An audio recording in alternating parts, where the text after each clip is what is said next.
Down to the wire, gone to Home Depot, and got some horse feed today in my truck that I restored and did a makeover on, and I'll show you guys. I'm editing the video for it.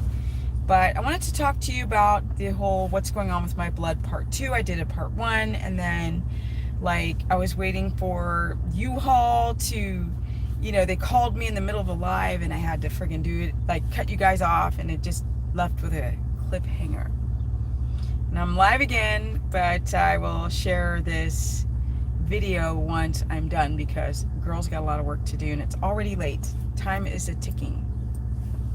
Before I was talking about, eating for your blood type. I was talking about people with, I think I was going into hypoglycemia, but I really wasn't going into the early morning dawns phenomenon, continuous glucose monitors.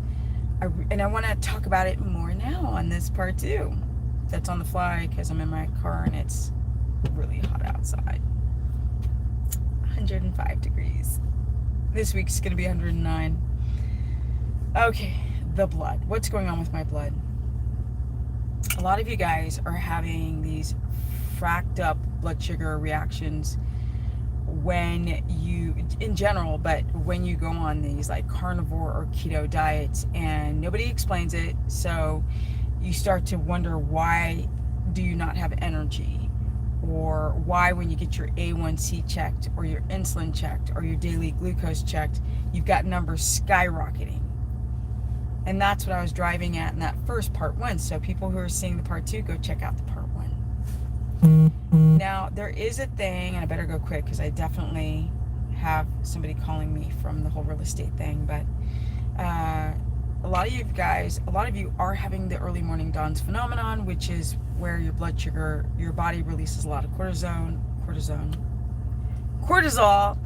thus skyrocketing your blood sugar in the morning, which is kind of okay, but you actually have to pay attention to that high blood sugar. Most people that I've worked with over the years with glucometers, because I don't think there's anyone who's worked more with clients who used a glucometer measuring their fasted, daily, fasted, once a week, all day long, 2 hours post a meal. If you're gonna check your blood sugar to see how it reacts post a meal, breakfast, lunch, dinner, do it by 2 hours, not 1, because you're gonna release insulin and you're gonna have high numbers within the hour. So that's a subjective number because it goes up and then it trends down. I'd say most of you are having issues with hypoglycemia, and that is the reason why you'll find yourself with really, really low blood sugar numbers or really, really high blood sugar numbers. You should have blood sugar, if you're fully ketotic, between a 77 and an 83 milligrams per deciliter. In millimoles, that would be a 4.3 to 4.5. A lot of you guys are not in that range, or you will be in that range, but your ketones will be under a 1. You're not in ketosis, and you have to be in ketosis on carnivore as well, so your adrenals do not overfire, you don't start having issues with your sex hormones, with your reproductive hormones. And I was talking in that last video a lot about the subjective thyroid blood tests are such garbage. You have to do 2 or 3 full panels, 6 weeks apart. Most of you are just doing a thyroid stimulating hormone blood test. So that's a big never do that, never rely on that. Now the blood tests for sex hormones are a little bit easier to understand and are more within a proper range, but that also should be done in a full panel. But when it comes to your blood sugar being really, really high, and if it's consistently high, you need to look at that. If your fasted number is really high, check to see if 2 hours after a meal, if it's still high, that's not the dawns phenomenon. That's you stressed out with cortisol, either through toxic exposure or your thoughts, or your gut being all jacked up, or histamine response. Because histamine can spike your blood sugar. You guys didn't know that. And you don't know if you're reacting to foods because you've been eating foods forever, or you're eating a lot of mono foods and develop a histamine response because your sleep is bad and you're stressed out and you're worried about the boogeyman. And so then you'll start to notice a trend with your blood sugar being high if you guys don't get sleep. And sometimes you can be asleep and unconscious, but not in a deep sleep. And if it's nights after that, nights and days and nights, you're going to have a really extreme physiological insulin resistance rebound with high blood sugar in the morning. And it's not just the Dawn's phenomenon of high blood sugar waking you up. That's what Dawn's phenomenon is. Like, oh, I have high blood sugar because my body's like, let's go. But a lot of you guys are just having insulin resistance. So get your A1C checked, get your insulin checked, check once a week your blood sugar all day long. Check fasted for 4 weeks every day. Fasted on nothing in your stomach. Fasted isn't like when you've walked around. Fasted is eyes open. Where's my blood glucometer, kid? Blood glucometer. A continuous glucose monitor can be really beneficial. The numbers are kind of off, but the algorithm of those numbers while you sleep, are you spiking? Is it dropping? That's a really, really good thing to know, is getting it. It's called a CGM, or a continuous glucose monitor. That is something to consider. I'm thinking about working with that company as well, but I digress. I would not eat for your blood type, no.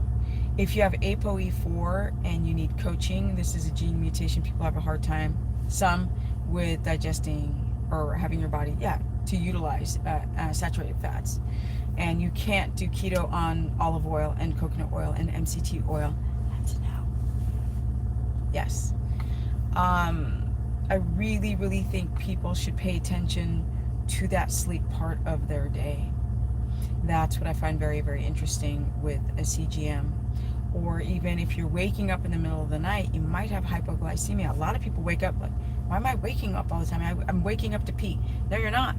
You have these powerful hormones called ADH that block that sensation of urination, so you can go into a deep sleep and heal the body.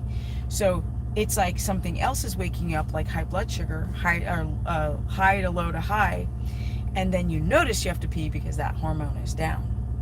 So it's a lot of little moving parts you have to consider. And I just wanted to just sort of finish up that other half of the video because I was so rudely interrupted by U-Haul. But yeah, it's very interesting that a lot of you guys don't know that you're waking up not because of anything else but hypoglycemia and insulin resistance. You might seem like, no, I'm fine. Your blood sugar can be low, but that means it went from high to low. That's still insulin resistance.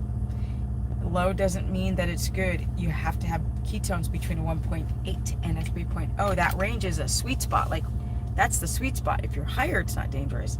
And if you're lower, you're just not ketosis. I don't care if you're 0.5. I really, really pushed in the first, at least, 10 years of pushing online for people to use a glucometer, and I learned so much. You can actually use that glucometer to test your blood for allergies and histamine. It's every 10 minutes up to 2 hours, and then you can actually see the algorithm.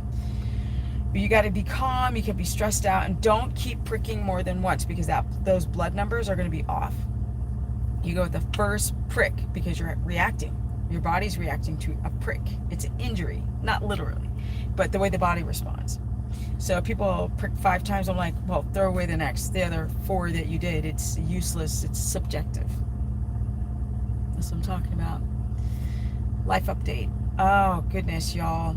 So now that we got that covered on what's going on with what's going wrong or what's going on with your blood, get an A1C, right? You should be between, if you're ketotic and keto or carnivore. If you're doing carbs, your blood sugar upon waking up should be highest like 91, 92. If you're in ketosis, it should be highest like 90, 83. 94 would be the highest. Or if you want a more even objective glucose number to compare with the fasted number, do it 2 hours after a meal. That's subjective, because when the blood sugar goes down to its natural position, it should go down, and it should go even possibly lower than that AM number. With ketones high, I'll accept 1.5, but 1.8 up to 3.0 is Bellissimo. If you guys want to learn more, go to stephanieperson.com and book a consultation. I have an open calendar. The only time that I'm not taking consultations is when I drive my fur babies off to Tennessee. I also have a course. It's $15 a month. I cover all these diets. I talk about what your number should be on low carb, high fat, or carnivore, to be careful not to eat too much protein for all these reasons I've explained in 5 billion videos about too much protein, uric acid, purines, all these types of things. And do I think that people should eat for their blood type? No. I think they should eat towards their damage. Know what your existing issues are on these diets, because a lot of you don't. It's really interesting how people don't know what's going on with their thyroid. Like, should they do thyroid testing if your hair is falling out, if you're jittery, if you're constipated, if you've got like eyebrows thinning, the corners, if you've got things like Raynaud's, tinnitus? I would go get your thyroid checked. Sensation of feeling cold, which I am not, because you could probably cook an egg on this window right now.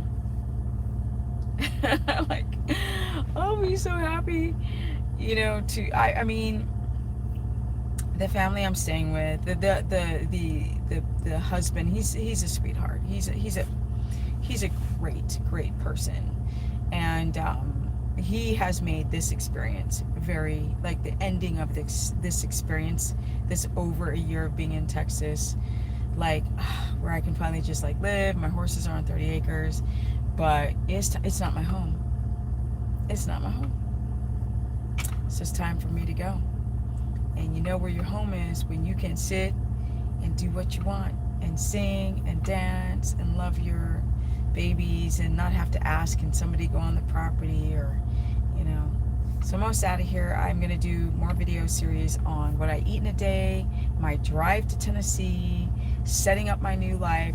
You know, somebody was trying to argue with me on the comment section about, because I said you guys should just like change your life and everybody can up and leave, and I was like, God, did you hear the message? It wasn't just up and leave. It was, we here in the US are very fortunate, even though things have gone bonkers. Still, at this point, you can leave.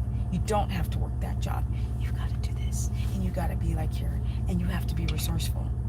And everybody knows I'm like the hardest working person that people know when it comes to, when I make my mind up, I will make it happen. I will split seas and I will swim past oceans to the other side of the planet for things like my rescues. I also created a donation on my website at stephanieperson.com. Everyone's like, no, put it on YouTube or put it here. It's not for me. I don't care. It's for them to have proper shelter and everything to keep them safe. Yeah. I've never e-bagged before, but I will do anything for those 3 horses. There's 2 horses and a donkey. I just love all 3 of them. They all have their own special story. So I'm putting a video together so you guys can actually see the journey of all these 3 animals who have been rescued. Energy at almost 55. I know, and counting. So I really appreciate life. And sometimes you guys, you got to go through really difficult things physically, mentally, emotionally to realize when things go good, you're like, oh, thank God it's going well now. Even though I'm so tired. On my Instagram, which is Stephanie Ketogenic, I was like, I'm going to do some pull-ups. I know I can bang out full 10 strict pull-ups. I was like, we good if we can do 5.